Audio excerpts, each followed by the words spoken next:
हमें क्या टेंशन है, हम तो हिंदू हैं, पुनर्जन्म में भरोसा करते हैं, इस अटेम्प्ट में नहीं तो अगले जन्म में लड़की तो मिल गई।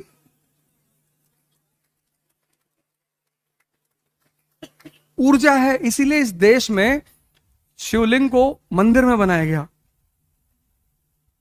उसके ऊपर कोबरा साहब, विज्ञान भैरव तंत्र एक किताब है, कभी तुम्हें मौका लगे जरूर पढ़ना। Conversion of energy.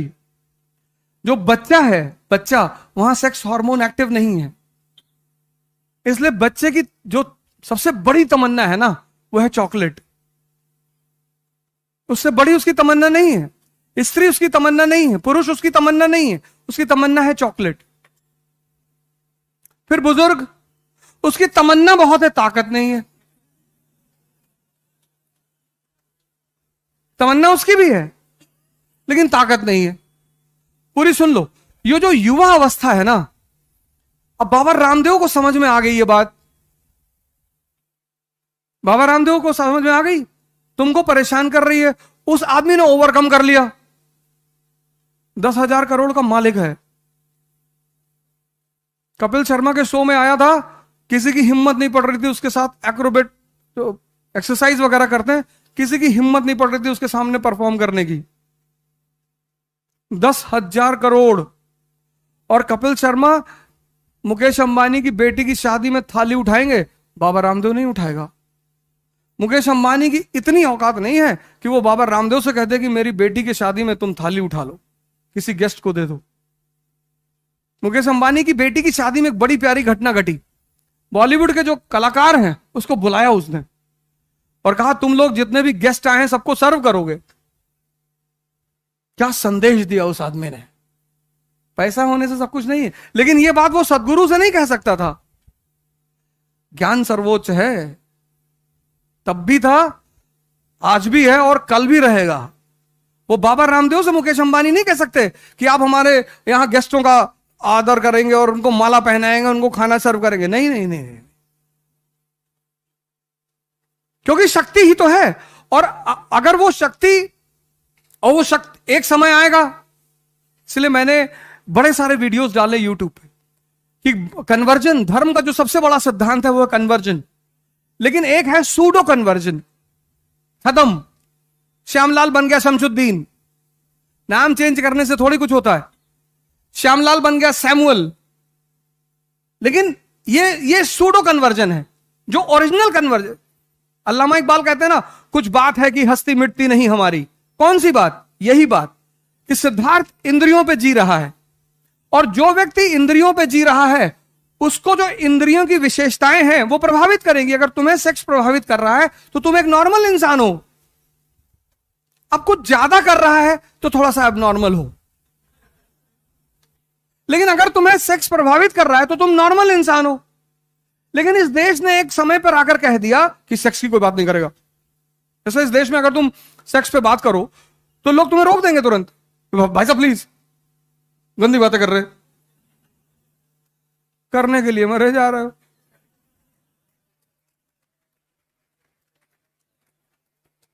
बात तो कर लो। तो वो आचार्य रजनीश ने जब पहली बार वो प्रवचन दिया जिसपे वो किताब बनी संभोग से समाधि, और बड़ा बवाल हुआ इस देश में, भ्रष्ट आदमी है ये।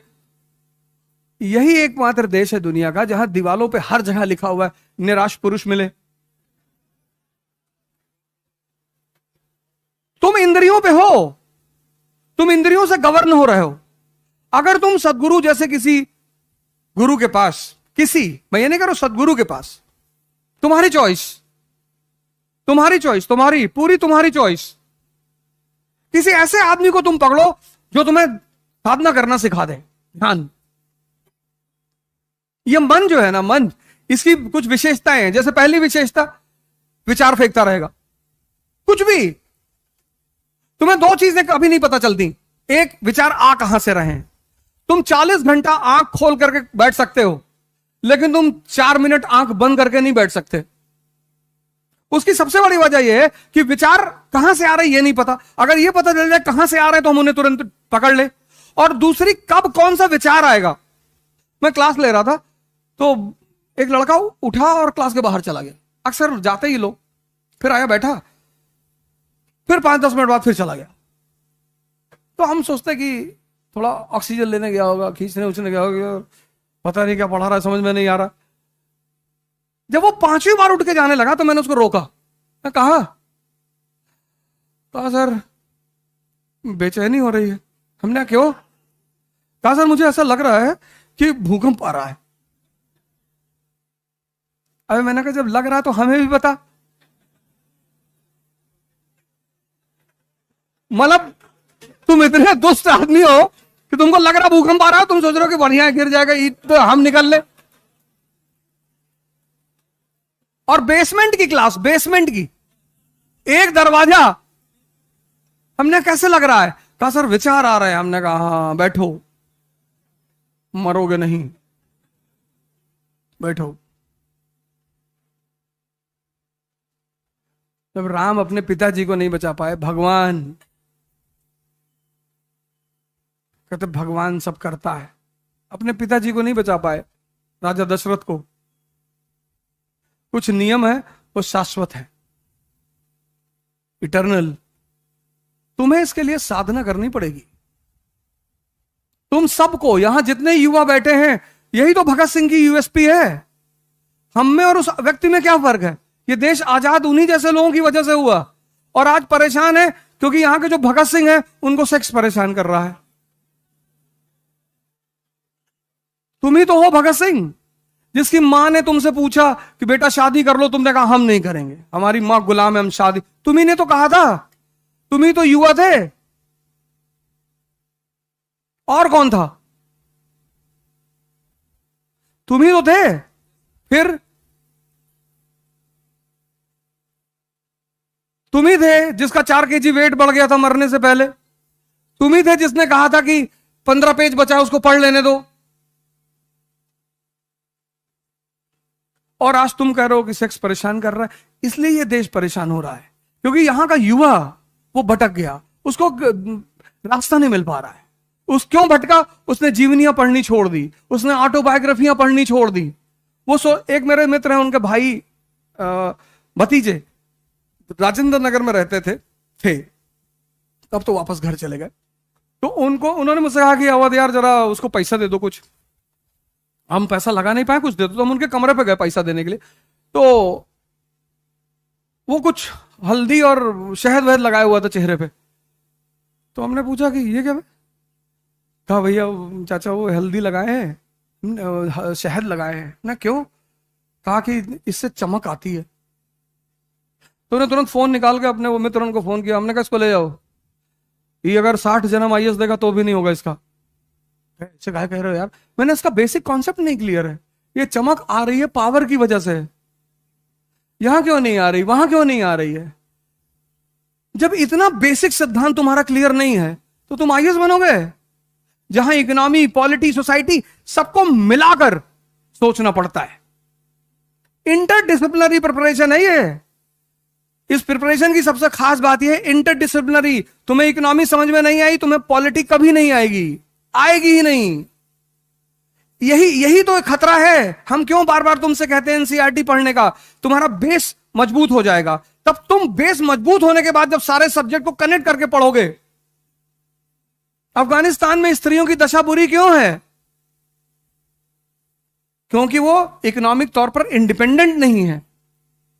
पराधीन सपनों सुख नहीं, इस्लाम रीजन नहीं है। इस प्रिपरेशन की सबसे अहम पहलू क्या है?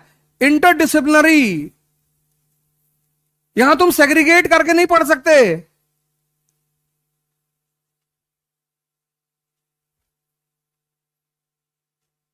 और आज तुम ये बात कह रहे हो। तो मैंने कहा मैं पहले तो तुमको पैसा नहीं दूंगा।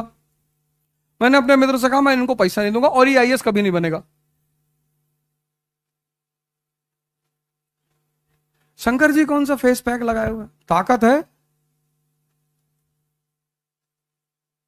ताकत।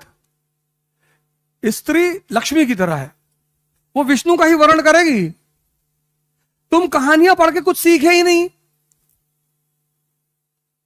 तुम उसके सामने अच्छा बनने की कोशिश करते हो कि मैं सिगरेट नहीं पीता। पियो, कौन मना किया तुमको? जहर भी पीना चाहिए,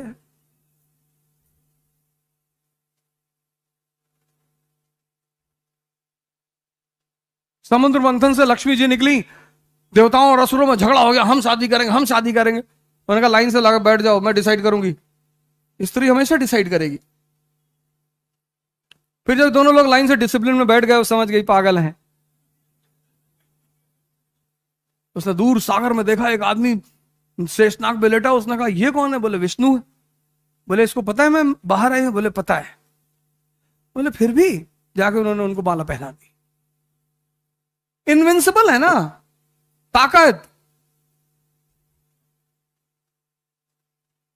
ये दोनों लोग देखते रह गए और माला ऐसे आदमी को पहना दी जो हमेशा लोड करके रखा हुआ है कि उल्टा सीधा बोले तुरंत डाल देंगे खटाक से।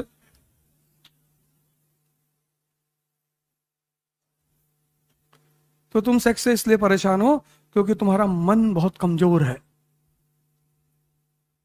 तुम्हारे पास कोई इतना बड़ा गोल नहीं है जो इस छोटी सी चीज को ओवरशैडो कर जाए। तुम्हारे पास कोई नशा नहीं है। ये जो तुम शराब को नशा मानते हो, ये सबसे घटिया नशा है। पीते हो तो अच्छी बात है, कोई बात नहीं, लेकिन बाप के पैसे का कभी मत पीना। बड़े मेहनत का पैसा होगा। आप में से बहुत सारे लोगों के पिता एक सामान्य सैलरी पाते होंगे और वो आपको पैसा देते होंगे। अपने पिता के पैसे को कभी इधर उधर मत करना।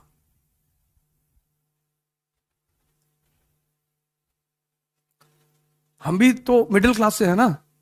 हमारे पिताजी पोस्ट ऑफिस में थे।